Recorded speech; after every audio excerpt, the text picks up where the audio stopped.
Assalamualaikum warahmatullahi wabarakatuh. Alhamdulillahirabbil alamin. Alhamdulillah, alhamdulillah, alhamdulillah. Allahumma sholli ala sayyidina Muhammad wa ala ali sayyidina Muhammad. Saudaraku yang dirahmati Allah, laulal murabbi ma araftu rabbi.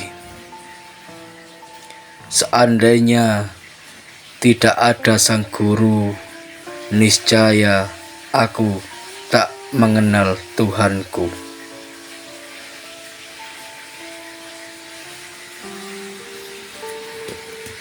Peleburan diri ke dalam guru atau biasa disebut fana fi syekh.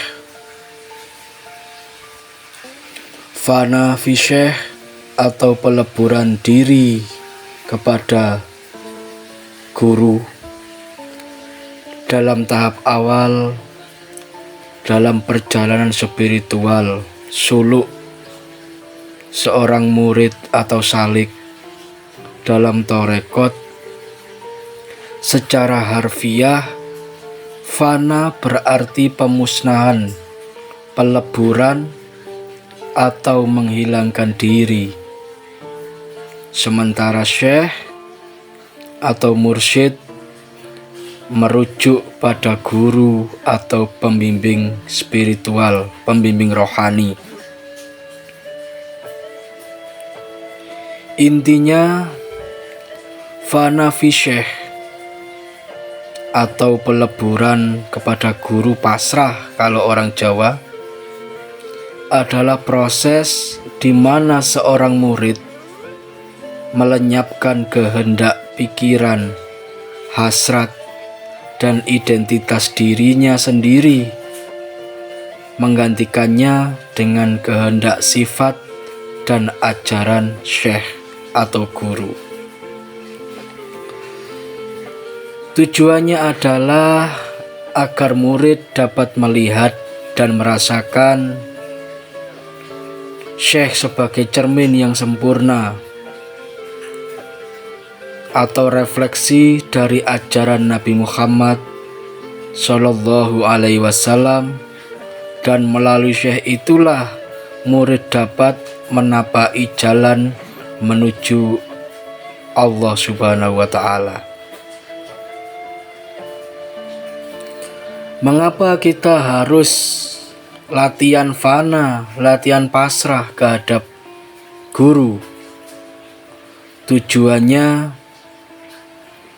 disebutkan bahwasanya tahap ini sangat penting karena berfungsi sebagai persiapan mental dan spiritual bagi murid untuk mencapai tahapan yang lebih tinggi.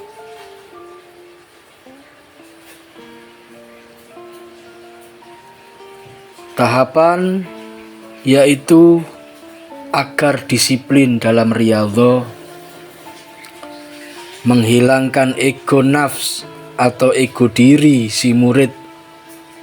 Jadi biasanya si murid itu memiliki ego diri, seolah-olah ingin diperhatikan dan macam-macam sebagainya. Sebelum seorang dapat mencapai fana fi Allah atau fana fillah, fana kepada Allah, ia harus terlebih dahulu menghancurkan egonya di hadapan cermin kemanusiaan yang sempurna, yaitu syekh atau gurunya. Syekh dianggap sebagai saluran spiritual atau sanad yang hidup. Melalui penyerahan diri total, murid membuka dirinya untuk menerima faidah, curahan rahmat, energi, dan pengetahuan spiritual langsung dari syekh. Dengan meneladani gerak-gerik, ucapan, dan sifat spiritual, murid secara bertahap bisa menyamakan frekuensi dan menimbulkan terjadinya barokah. Bagaimana cara murid untuk bisa latihan fana, fisyeh atau pasrah kepada guru? Yang pertama yaitu kepatuhan mutlak. Murid harus menaati perintah gurunya sepenuhnya, seolah-olah guru adalah perpanjangan dari kehendak ilahi. Dan yang kedua yaitu harus robitoh atau ikatan spiritual, ikatan batin. Ini adalah praktek di mana saat berzikir murid akan secara batiniah memfokuskan atau mengingatkan pikirannya pada wajah, citra, dan kehadiran menghadirkan sang guru. Jadi seolah-olah ketika panjenengan zikir kersane mboten nglambyar, itu harus tahap awalnya harus membayangkan panjenengan zikir didelok gurune sampean, dilihat guru.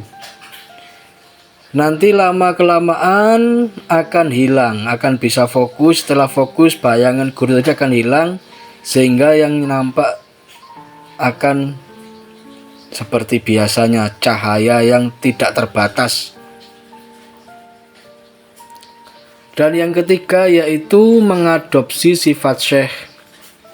Murid berusaha untuk tidak memiliki kemauan pribadi yang bertentangan dengan syekh atau guru, sehingga seluruh hidupnya tidur, bangun, makan, beribadah selaras dengan tuntunan syekh atau guru. Hubungan dengan tahapan fana yang lebih tinggi. Jadi tahapan fana niki terbagi dados 3.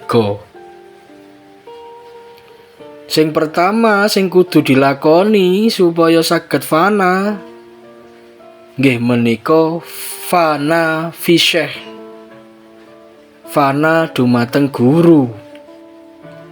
Fana dumateng guru adalah anak tangga pertama yang dilalui, yang harus dilalui sebelum mencapai puncak spiritual. Nggih menika fana fi Allah utawa fana fillah. Fana dumateng Gusti Allah.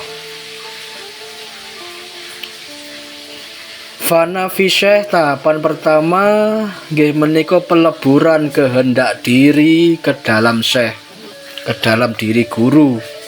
Dados peleburan kehendak niki wis mboten nuntut napa-napa, wis pasrah napa jare, manut bongkokan. Leknipun saged fana fisyeh manuten guru, pasrah, maka akan naik di tahapan kedua fana fi rasul. Fana fi rasul niku akan bisa berhasil jika fana fi syekh, fana terhadap guru bisa dilalui dan merasakan peleburan ke dalam kepribadian dan ajaran Nabi Muhammad Shallallahu alaihi wasallam. Dados meneladani sifat Rasulullah secara batiniah. Dan yang ketiga adalah fana fi Allah, fana terhadap Allah. Tujuan akhir nih pun pungkasan. Peleburan kehendak diri atau ego ke dalam kehendak Tuhan. Ini dicapai ketika tirai antara hamba dan Sang Pencipta terangkat dan hamba menyadari bahwa tidak ada yang berkuasa atau berkehendak selain Allah. Jadi ten kitab niki dijelasaken fana fi syekh utawi fana terhadap guru, pasrah terhadap guru adalah jembatan awal. Murid yang sukses dalam tahap ini akan melihat syekh bukan sebagai individu biasa, tetapi sebagai pintu gerbang menuju ilahiyah Allah Subhanahu wa Ta'ala. Dados tahapan pertama niki nggih fana fi syekh, pasrah dumateng guru, niku tahapan awal. Nggih sami kados